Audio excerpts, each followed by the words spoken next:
Rumah saya. Rumah saya perempuan je. Dia nak masuk lah. Kat rumah saya. Kat mana? Selamat. Jauh. Tak jauh pun. Jauh lah. Selamat kat Lawati, Taman Mata tu.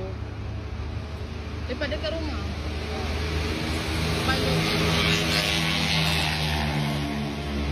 Balik kerja.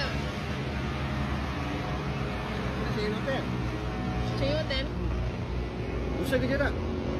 Isnin tak? Besar ada tu.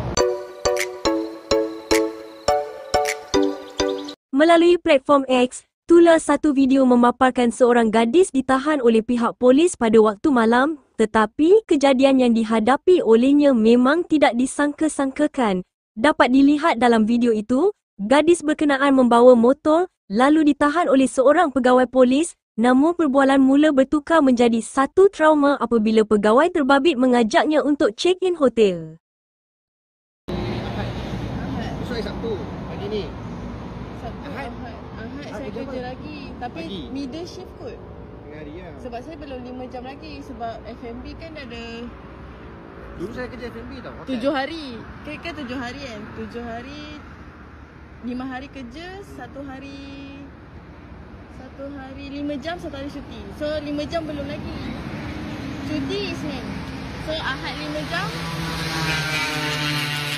Ahad 5 jam. Ni saya kerja petang. Balik program malam.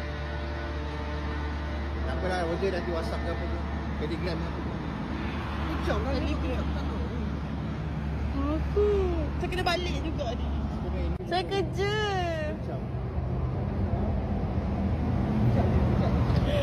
Saya kerja lah. Sekejap lah nak 10 minit je kan. Apa dah? 10 minit. 10 minit. Nak? Nanti lah, esok-esok. Orang nak jarang. Saya dah pening ni kepala saya ni. Betul, nanti jumpa. Kalau aku cari. Betul. Betul saya, muka menipu tak? Apa dah? Takut. Saya takut lah saya ada kan. Saya kena lari ni. Tapi tu lah, kadang-kadang orang nampak. Tapi tu. Esok lah jumpa. Esok. Esok mesti balik kerja pagi ni nak tidur.